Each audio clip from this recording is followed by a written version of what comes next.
Bonjour. Le problème principal lorsqu'on est jeune et qu'on est fan des jeux vidéo, c'est qu'on est obligé de faire des choix assez compliqués sur les futures consoles ainsi que les nouveautés. Et comme vous le savez tous, les différentes entreprises de jeux vidéo n'hésitent pas à nous balancer un maximum de choix, et encore plus lors des périodes de fêtes de Noël. Durant ma jeunesse, je ne pouvais pas posséder tout ce qui était sorti à mon époque, sachant qu'on était obligés, mon frère et moi, de compter sur la bonté de nos parents pour nous faire plaisir lors de nos anniversaires et de Noël, on ne pouvait pas demander tous les jeux que l'on souhaitait à l'époque. Il fallait que l'on fasse des choix et on pouvait passer des heures, voire des jours, pour justement choisir nos prochains cadeaux d'anniversaire et de Noël. Mais lorsque ces moments arrivaient, on ne pouvait que être satisfait de nos cadeaux. J'ai été plus marqué par mes cadeaux de Noël plutôt que mes cadeaux d'anniversaire. Noël 99, c'était Smash Bros. Une année auparavant, c'était le Majora Mask, le Ocarina of Time sur 64. En 2002, c'était Resident Evil 1 sur GameCube. L'année suivante, F-Zero GX, etc., etc. Mais il y a tout de même un cadeau d'anniversaire qui m'a franchement marqué. C'est un petit peu normal puisque c'était le jour de mes 18 ans. 18 ans, la majorité, le début des soucis personnels. On peut commencer à passer le permis sans passer par une conduite accompagnée, tout plein d'avantages et également des désavantages. Mais j'ai plus eu des avantages que des désavantages. Heureusement d'ailleurs. J'ai eu mes 18 ans en 2004. Ça remonte à 15 ans. Comme le temps passe vite, mais je profite de la vie. C'est ça qui est le plus important. Quoi qu'il en soit, depuis mes 18 ans, j'ai conservé ce cadeau dans ma collection de jeux vidéo. Et il est entreposé dans un endroit particulier. Enfin, particulier, j'abuse sur les mots. Nous avons reçu assez d'argent de la part de nos parents pour acheter ce fameux cadeau.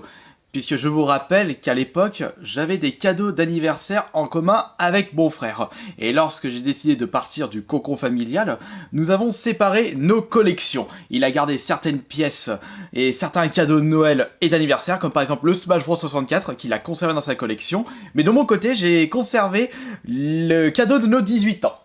Et il s'agit d'une console, mais une toute petite console, une console portable. Et il s'agit d'une édition limitée. L'édition NES classique pour la Game Boy Advance SP. Un joli petit bijou qui représente beaucoup de choses pour moi. Et à travers cette vidéo, j'aimerais vous présenter en détail cette jolie petite pièce de collection. Et vous pouvez déjà me dire dans l'espace des commentaires quels ont été les cadeaux de vos 18 ans, que ce soit du gaming ou autre. Et si vous n'avez pas encore 18 ans, quel a été le cadeau d'anniversaire qui vous a le plus marqué? Ce petit bijou est sorti à travers le monde en 2004, année de mes 18 ans. Le Japon a eu également le droit à sa propre édition NES classique, qui se nomme l'édition Famicom, le nom de la NES au Japon, et qui ne possède pas les mêmes couleurs que notre édition, puisque la NES et la Famicom ne sont pas de même couleur. Et ces Game Boy Advance rendent hommage à la toute première console de salon de chez Nintendo. Après, il n'y a pas vraiment de suite logique par rapport à son année de sortie. Elle est sortie un an après la Game Boy Advance SP, mais elle est sortie par rapport à la date de sortie de la Famicom 21 ans après, et non 20 ans. Et concernant la sortie française de la NES, c'était en 87, et ce bijou est sorti 17 ans après. Bon bah, peut-être qu'il y a une autre explication, mais je n'ai pas vraiment trouvé quelle était cette explication. Quoi qu'il en soit, j'avais pu voir cette console, je sais plus si c'était à travers un magazine ou une publicité quelque part, ou alors peut-être sur internet, quoique je me souviens plus si en 2004 j'avais déjà internet.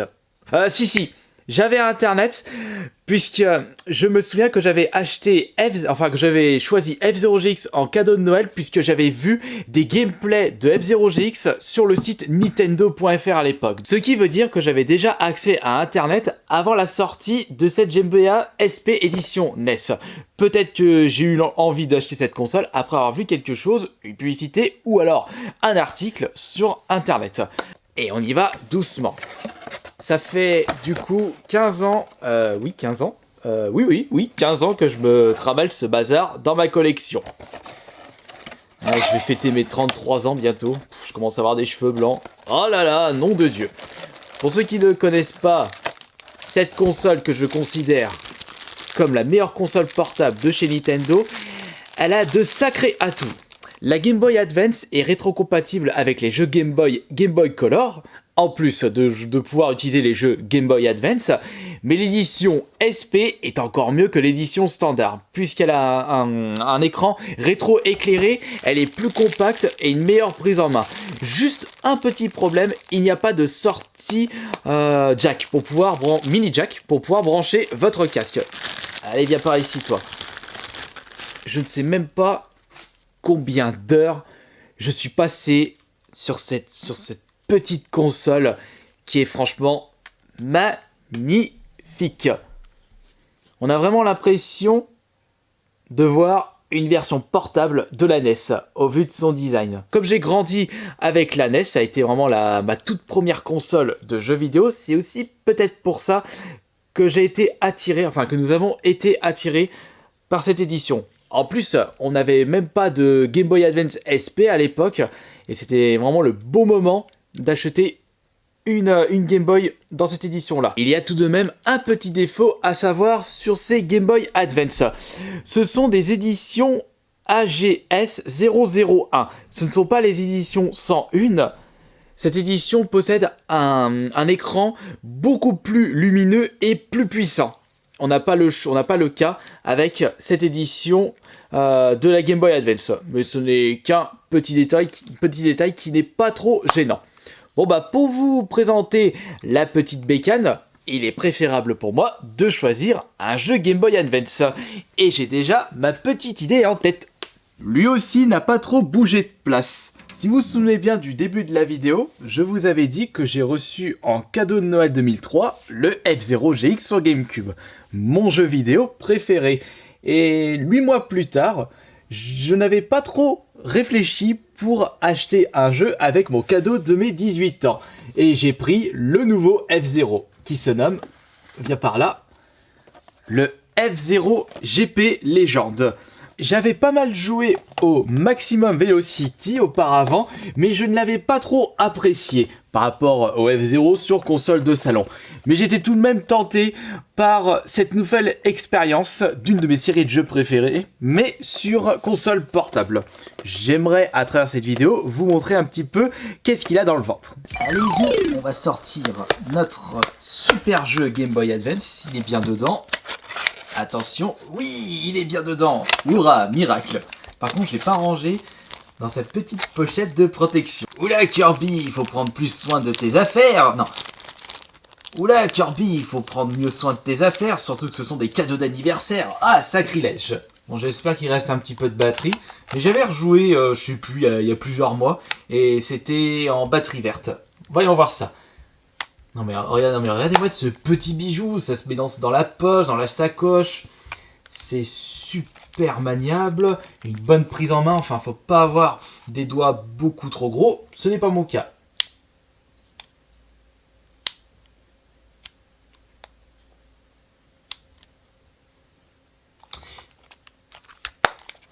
Plus de batterie. Youpi, ça recharge. Hurrah, miracle.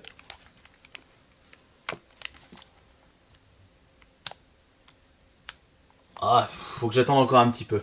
C'est le deuxième sorti sur cette console. Premier Maximum Velocity et le suivant Climax, jamais sorti chez nous. Ah, et encore mon pseudo. On va se faire un petit... Ah ouais, c'est vrai que dans celui-ci on avait un mode aventure qui était assez sympathique. Où on pouvait choisir les différents protagonistes, côté méchant ou côté gentil. Avec justement Rick Wheeler qui est en fait le personnage inédit de ce GP Legend et exclusif puisqu'on le revoit pas sur d'autres F-Zero, enfin non, d'autres F-Zero, je sais pas s'il est dispo sur Climax. Et celui-ci est beaucoup plus dynamique puisque rien que le fait d'entendre une voix off, ça donne un peu plus de charme, alors qu'on n'avait rien de tout ça dans le Maximum Velocity, il était un peu morose. Et je crois que même qu'il y a tous les personnages du F-Zero GX. Enfin, tous les personnages. Non, il n'y a pas les nouveaux, les 10 personnages cachés. Et d'ailleurs, Est-ce que vous saviez qu'il existait un dessin animé F0, mais jamais sorti chez nous? Pas de doublage français, et je pense qu'il doit y avoir des fans qui ont dû traduire en version fanmade. L'architecture et le background des niveaux sont en rapport avec la version Super Nintendo. Le problème, c'est qu'il n'y a pas de looping, c'est que du plat. Et c'est un petit peu répétitif. Mais bon, on a vraiment le droit à un jeu bien dans l'esprit des F0. Je me souviens que j'avais vraiment squatté celui-ci. J'ai eu un peu de mal à la fin pour le terminer correctement. J'ai terminé entièrement. Bon là c'est facile, c'est le premier circuit. Hein. Ils vont pas faire quelque chose de compliqué. Oh les pauvres joueurs, déjà que F0 c'est réputé pour sa difficulté. Beaucoup plus de là par rapport à la version F0 GX, version GameCube. Mais les circuits sont beaucoup plus courts aussi. Attention. Est-ce que Captain Falcon va pouvoir réussir à remporter ce circuit? Ça va, j'ai pas trop peur de la main. Oula, je fais niquer. J'ai failli me faire avoir. Hop là, on va en profiter pour laisser recharger un peu la console. Et j'espère que cette vidéo découverte de mon cadeau de mes 18 ans vous aura plu. Je pourrais peut-être utiliser ce principe-là pour vous présenter mes autres cadeaux d'anniversaire. Merde. Santé. Merci. Et mes autres cadeaux de Noël. Bon, je vous ai déjà spoilé un petit peu sur mes autres cadeaux de Noël, parce que j'ai tellement été marqué par ces cadeaux-là que je m'en souviendrai jusqu'à la fin de mes jours. Cependant, il y a quand même des années où c'est devenu très très flou. Je pense que mon plus ancien cadeau de Noël, dont je m'en souvienne, c'est le F0, pardon. Le Killer Instinct sur la Super Nintendo. Je sais plus c'était en quelle année, je crois que... non, je peux même pas vous dire c'était en quelle année. Enfin bon, j'espère que cela vous aura plu. On se retrouve tout à l'heure pour le live Twitch à 20 h. Ciao!